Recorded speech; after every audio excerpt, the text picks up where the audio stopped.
വിവരാവകാശ കമ്മീഷനിലേക്ക് സർക്കാരിന്റെ ഇഷ്ടക്കാരെ കോടതി നിർദ്ദേശം മറികടന്ന് നിയമിക്കാൻ നീക്കം. ലഭ്യമായ അപേക്ഷകൾ മുഴുവൻ പ്രസിദ്ധീകരിക്കണമെന്ന കോടതി ഉത്തരവ് കാറ്റിൽ പറത്തി 15 പേരുടെ ചുരുക്കപ്പട്ടിക തയ്യാറായി. ചുരുക്കപ്പട്ടിക തയ്യാറാക്കിയത് മുഖ്യമന്ത്രിയുടെ കീഴിലെ പൊതുഭരണ വകുപ്പ്.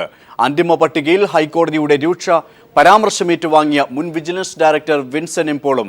വിശദാംശങ്ങൾ നൽകാൻ ജീവൻ കുമാർ ചേരുകയാണ്. ജീവൻ, എന്തൊക്കെയാണ് വിവരങ്ങൾ? സുരേഷ്, 6 ആഴ്ചക്കകം വിവരാവകാശ കമ്മീഷണർമാരെ നിയമിക്കണമെന്നതായിരുന്നു ഹൈക്കോടതി അടുത്തിടെ സർക്കാരിന് നൽകിയ നിർദ്ദേശം. ആ കാലാവധി വരുന്ന ജനുവരി 15-ാം തീയതിയോടുകൂടി തീരാനായി പോവുകയാണ്. അതായത് ഇനി വരുന്ന 10 ദിവസങ്ങൾക്കുള്ളിൽ 4 വിവരാവകാശ കമ്മീഷൻ അംഗങ്ങളെ നിയമിക്കണമെന്നതാണ് സർക്കാരിന് മുന്നിലുള്ള ഏറ്റവും പ്രധാനപ്പെട്ട വെല്ലുവിളി. 4 അംഗങ്ങളുടെ ഒഴിവാണ് നിലവിലുള്ളത്. എം.എൻ. ഗുണവർദ്ധനൻ, ഒപ്പം കുര്യാക്കോസ് കുമ്പളക്കുഴി, സോണി ബി തെങ്ങമം, അതോടൊപ്പം വിതുര ശശി എന്നീ 4 അംഗങ്ങൾ ഇതിനോടകം വിവരാവകാശ കമ്മീഷനിൽ ഒഴിഞ്ഞു കഴിഞ്ഞു. അടുത്ത മുഖ്യ വിവരാവകാശ കമ്മീഷണറായ സിബി മാത്യൂസിൻ്റെ കാലാവധി ഈ വരുന്ന ഏപ്രിലോടുകൂടി അവസാനിക്കുകയും ചെയ്യും. അങ്ങനെ വരുമ്പോൾ 5 ഒഴിവുകളാണ് മൊത്തം ഉണ്ടാവുക. പക്ഷേ അടിയന്തരമെന്നോണം ഇപ്പോൾ 4 ഒഴിവുകൾ നികത്താനാണ് സർക്കാർ തീരുമാനിച്ചിരിക്കുന്നത്. ഇതിൽ മുതിർന്ന IPS ഉദ്യോഗസ്ഥർ മുതൽ വിവരാവകാശ പ്രവർത്തകർ വരെയുള്ള ഒരു നീണ്ട പട്ടിക ഏതാണ്ട് 237 പേരുടെ അപേക്ഷ ഇതിനോടകം സർക്കാരിൽ ലഭിച്ചു കഴിഞ്ഞു. മുൻകാലങ്ങളിൽ നിന്നും വ്യത്യസ്തമായി ലിസ്റ്റ് പ്രസിദ്ധീകരിക്കണമെന്നതായിരുന്നു കോടതി സർക്കാരിന് നൽകിയിരുന്ന നിർദ്ദേശം. 237 പേർ വിവരാവകാശ കമ്മീഷണറാവാനുള്ള അപേക്ഷയ്ക്കായി പൊതുഭരണ വകുപ്പിനെ സമീപിച്ചു എങ്കിൽ പോലും ഈ ലിസ്റ്റ് ഇതുവരെ പ്രസിദ്ധീകരിക്കാൻ സർക്കാർ തയ്യാറായിട്ടില്ല എന്നതാണ് ഇതിലേറ്റവും ഗുരുതരമായൊരു കാര്യം. എന്നാൽ 237 പേരുടെ ലിസ്റ്റ് പൊതുഭരണ വകുപ്പ് 15ആക്കി ചുരുക്കുകയും ചെയ്തിരിക്കുന്നു. ഈ പട്ടികയിലാണ് ഇപ്പോൾ സർക്കാർ അവരുടെ ഏറ്റവും പ്രധാനപ്പെട്ട ഇഷ്ടക്കാരായിട്ടുള്ള ഉദ്യോഗസ്ഥരെയും അതോടൊപ്പം കൂടെ നിൽക്കുന്ന ആളുകളെയും നിയമിക്കുന്നതിന് വേണ്ടിയുള്ള പട്ടിക തയ്യാറാക്കിയിരിക്കുന്നത്. ലഭ്യമായ വിവരങ്ങൾ പ്രകാരം ഈ പട്ടികയിൽ നേരത്തെ ഹൈക്കോടതിയുടെ പരാമർശം ഏറ്റുവാങ്ങിയ വിജിലൻസിൻ്റെ മുൻ ഡയറക്ടർ വിൻസെന്റ് എംപോൾ, അതോടൊപ്പം മുതിർന്ന മാധ്യമപ്രവർത്തകൻ സണ്ണിക്കുട്ടി എബ്രഹാം, മുൻ revenue principal secretary Nivedita P Haran, ഒപ്പം ലാൻഡ് റവന്യൂ കമ്മീഷണറായിരിക്കുന്ന KM മോഹൻദാസ് IAS, ഒപ്പം VM ഗോപാലമേനോൻ, അദ്ദേഹം നേരത്തെ സെൻസസ് വകുപ്പിലെ ഡയറക്ടർ കൂടിയായിരുന്നു, മുതിർന്ന IAS ഉദ്യോഗസ്ഥനാണ്, അദ്ദേഹം റിട്ടയർ ചെയ്തു. VM ഗോപാലമേനോൻ IAS ഒപ്പം എന്നിവർ ഈ പട്ടികയിലുണ്ട്. അതോടൊപ്പം KM മാണിയുടെ മുൻ പ്രൈവറ്റ് സെക്രട്ടറി കൂടിയായ ജേക്കബ് വർഗീസ്, അദ്ദേഹം ധനകാര്യ അഡീഷണൽ സെക്രട്ടറി കൂടിയാണ്. അഡീഷണൽ സെക്രട്ടറി റാങ്കിൽ സർക്കാർ സർവീസിൽ നിന്നും വിരമിച്ച ഉദ്യോഗസ്ഥനാണ്. ഡിജോ കാപ്പൻ, ലോക്നാഥ് ബെഹ്റ, അജയകുമാർ IAS, അതോടൊപ്പം ജനതാദളിൻ്റെ പ്രതിനിധിയായി വെച്ചൂച്ചിറ മധു, അദ്ദേഹം മാതൃഭൂമി ദിനപത്രത്തിലെ മുൻ ഡെപ്യൂട്ടി എഡിറ്റർ കൂടിയാണ്. ഒപ്പം മലയാള മനോരമയുടെ ചീഫ് സബ് എഡിറ്റർ കൂടിയായ ബേണി കുര്യാക്കോസ് കൂടി ഈ പട്ടികയിലേക്ക് കടന്നു വന്നിരിക്കുന്നു. കോൺഗ്രസിൽ നിന്നും നേരത്തെ ഇതിലേറ്റവും ശ്രദ്ധേയമായ കാര്യം, നേരത്തെ കേരള കൗമുദിയുടെ മുതിർന്ന മാധ്യമപ്രവർത്തകൻ കൂടിയായ PP ജെയിംസ് ഇത് സംബന്ധിച്ച് വരുമെന്നായിരുന്നു പൊതുവിൽ പ്രതീക്ഷിക്കപ്പെട്ടിരുന്നെങ്കിൽ പോലും PP ജെയിംസ് അന്തിമ പട്ടികയിലില്ല. കാരണം PP ജെയിംസ് ഇതിലുള്ള അപേക്ഷ സമർപ്പിച്ചിട്ടില്ല എന്നാണ് നമുക്ക് മനസ്സിലാക്കാൻ കഴിയുന്നത്. അതോടൊപ്പം മറ്റൊരു വിവരാവകാശ കമ്മീഷണറാകുമെന്ന് പൊതുവിൽ കരുതപ്പെട്ടിരുന്ന അബ്ദുൾ മജീദ്, അദ്ദേഹം KPCCയുടെ സെക്രട്ടറി കൂടിയാണ്, അദ്ദേഹവും ഈ പട്ടികയിലില്ല. കാരണം അപേക്ഷ അദ്ദേഹവും സമർപ്പിച്ചിട്ടില്ല.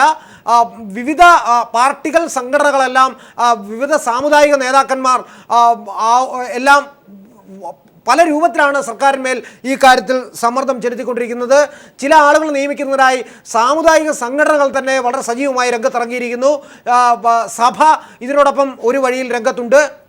എന്നാൽ ആരെ നിയമിക്കണമെന്ന കാര്യത്തിൽ കോൺഗ്രസിന് ഇപ്പോൾ ഒരു ഏകാഭിപ്രായമില്ല എന്നതാണ് ഇതിലേറ്റവും ഗൗരവതരമായ കാര്യം. കാരണം കോൺഗ്രസിൽ നിന്നും നേരത്തെ A ഗ്രൂപ്പിലെ പ്രമുഖനായ നേതാവും ആലപ്പുഴ DCCയുടെ സെക്രട്ടറി കൂടിയായ എബി കുര്യാക്കോസ് വരുമെന്നാണ് പൊതുവിൽ കരുതപ്പെട്ടിരുന്നതെങ്കിലും ഇപ്പോൾ ആ സ്ഥാനത്തേക്ക് എബി കുര്യാക്കോസിനെ മറികടന്നുകൊണ്ട് ഇപ്പോൾ മുതിർന്ന മാധ്യമ പ്രവർത്തകൻ സണ്ണിക്കുട്ടി എബ്രഹാം കടന്നു വന്നിരിക്കുന്നു.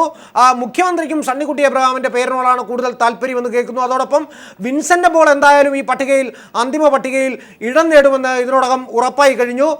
സർക്കാരിൻ്റെ മാനദണ്ഡങ്ങൾ അല്ലെങ്കിൽ കോടതി പറഞ്ഞ നിരവധി മാനദണ്ഡങ്ങൾ ലംഘിച്ചുകൊണ്ടാണ് ഇപ്പോൾ ഈ ലിസ്റ്റ് ജീവൻ, അതായത് വിവരാവകാശ രേഖയുമായി ബന്ധപ്പെട്ട നടപടിക്രമങ്ങളും അതൊക്കെയും സുതാര്യമാകേണ്ട ഒരു ഘട്ടത്തിലാണ് ഇങ്ങനെ ഇഷ്ടക്കാരെ നിയമിച്ചുകൊണ്ട് ഒരു ഇഷ്ട കമ്മീഷൻ രൂപീകരിച്ചിരിക്കുന്നത്.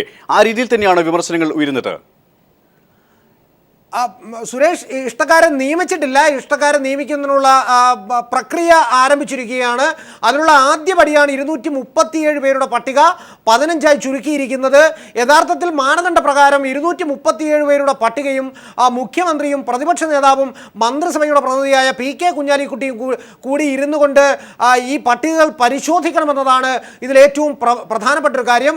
എന്നാൽ 237 പേരുടെ പട്ടിക 15ആയി പൊതുഭരണ വകുപ്പ് ചുരുക്കിയിരിക്കുന്നു എന്നതാണ് ഇതിലേറ്റവും സുപ്രധാനമായ വാർത്ത. കാരണം ഏത് മാനദണ്ഡത്തിൻ്റെ അടിസ്ഥാനത്തിലാണ് ഇത്തരത്തിൽ 15 പേരുടെ പട്ടിക ചുരുക്കപ്പട്ടിക പൊതുഭരണ വകുപ്പ് തയ്യാറാക്കിയിരിക്കുന്നത് എന്ന് ഇനിയും വ്യക്തമല്ല. ഈ കാര്യങ്ങളാകെ വരും ദിവസങ്ങളിൽ നിയമനത്തിനായുള്ള കമ്മിറ്റി ചേരുമ്പോൾ പ്രതിപക്ഷ നേതാവ് ഈ കമ്മിറ്റിയിൽ ഈ കാര്യങ്ങൾ ഉന്നയിക്കും. ക്രമപ്രകാരമല്ലാത്ത ആളുകളെ ഒഴിവാക്കണമെന്ന് അദ്ദേഹം ഈ കമ്മിറ്റിയിൽ ആവശ്യപ്പെടാനുമുള്ള സാധ്യത ഇപ്പോൾ ഏറിയിരിക്കുന്നു. നിരവധി വിവരാവകാശ പ്രവർത്തകർ തന്നെ ഇതിനായുള്ള അപേക്ഷകൾ സമർപ്പിച്ചു എങ്കിൽ പോലും സർക്കാരിന് കഴിഞ്ഞ കാലയളവിൽ സർക്കാരിനെ സംരക്ഷിക്കാൻ മുൻപന്തിയിൽ നിന്നിട്ടുള്ള ഉദ്യോഗസ്ഥരെ ഈ വിവരാവകാശ കമ്മീഷൻ പോലെ തന്ത്രപ്രധാനമായ ഒരു കമ്മീഷനിലേക്ക് കൊണ്ടുവരിക എന്നത് തീർച്ചയായും സർക്കാരിൻ്റെ ഇഷ്ടക്കാരെ വിവരാവകാശ കമ്മീഷനിൽ പോസ്റ്റ് ചെയ്യാൻ പോകുന്നു എന്നതിൻ്റെ ഏറ്റവും നല്ല ഉദാഹരണമാണ്. സുരേഷ്, ജീവനിലേക്ക് തിരികെ എത്താൻ ഇപ്പോൾ സാമൂഹ്യ പ്രവർത്തകനായ ശ്രീ ജോയ് കൈതാരം നമ്മോടൊപ്പം ചേരുകയാണ്. ശ്രീ ജോയ് കൈതാരം, വിവരാവകാശ കമ്മീഷനിലേക്ക് സർക്കാരിന്റെ ഇഷ്ടക്കാരെ കോടതി നിർദ്ദേശം മറികടന്ന് നിയമിക്കാനാണ് ഇപ്പോൾ നീക്കം നടക്കുന്നത്. ലഭ്യമായ അപേക്ഷകൾ മുഴുവൻ പ്രസിദ്ധീകരിക്കണമെന്ന കോടതി ഉത്തരവ് കാറ്റിൽ പറത്തിക്കൊണ്ടാണ് ഇപ്പോൾ 15 പേരുടെ ചുരുക്കപ്പട്ടിക തയ്യാറാക്കിയിരിക്കുന്നത്. ഏത് രീതിയിലാണ് താങ്കൾ കാണുന്നത്? ലഭ്യമായ അപേക്ഷകൾ 250-ൽ താഴെയായിരുന്നു എന്നാണ് അറിയാൻ കഴിഞ്ഞിട്ടുള്ളത്. അതിൽ യോഗ്യരായ ആളുകൾ ഉണ്ടായിരുന്നു, സമൂഹത്തോട് പ്രതിബദ്ധതയുള്ള ആളുകൾ. വിവരാവകാശ നിയമം എന്താണോ പ്രതീക്ഷിക്കുന്നത് അത് നടപ്പാക്കാൻ കഴിയുന്ന ഇച്ഛാശക്തി ഉള്ളവരും അതിനകത്തുണ്ടായിരുന്നു. ഇപ്പോൾ നമുക്ക് ലഭിക്കുന്ന വിവരം വളരെ ഞെട്ടിക്കുന്ന വിവരമാണ്. ബാർക്കോഴ കേസ് അട്ടിമറിക്കുന്നതിന് വേണ്ടി കൂട്ടുനിന്നവര്, അതുപോലെ പാറ്റൂർ ഫ്ളാറ്റ് നിർമ്മാണവുമായി ബന്ധപ്പെട്ട് പ്രതി പട്ടികയിൽ ഉൾപ്പെട്ട ആളുകൾ, അതുപോലെ തന്നെ ചാനൽ ചർച്ചകളിലൊക്കെ വരുമ്പോൾ ആ ചർച്ചകളിൽ ഗവൺമെന്റ് ചെയ്യുന്ന അഴിമതിയും അധികാര ദുർവിനിയോഗത്തെയും ന്യായീകരിച്ചുകൊണ്ട് സംസാരിക്കുന്ന സർക്കാരിന്റെ ചില കുഴലൂത്തുകാരൊക്കെയാണ് പുതിയ വിവരാവകാശ കമ്മീഷനിലേക്ക് നിയമിക്കാൻ പോകുന്ന ആളുകൾ എന്നാണ് നമ്മൾ മനസ്സിലാക്കുന്നത്. വിവരാവകാശ നിയമത്തിന്റെ അന്തസത്ത ഇല്ലാതാക്കുന്ന ഒരു പ്രവണതയാണിത്.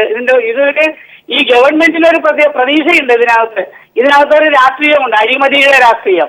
അടുത്ത ഗവൺമെന്റ് ഇവർ വരുന്നില്ല എങ്കിൽ പോലും ഈ ഇരുന്ന കാലഘട്ടത്തിൽ നടത്തിയ അഴിമതി പുറത്തു വരാതിരിക്കുന്നതിന് വേണ്ടി അവരുടെ അനാധിപത്യവും ആശ്രിതരുമായ ആളുകളെ വിവരാവകാശ കമ്മീഷനെ പോലെയുള്ള ഒരു ഭരണഘടനാ സ്ഥാപനത്തിൽ നിയമിക്കുക എന്നൊരു മൂല ലക്ഷ്യം കൂടി ഇതിനകത്തുണ്ട്.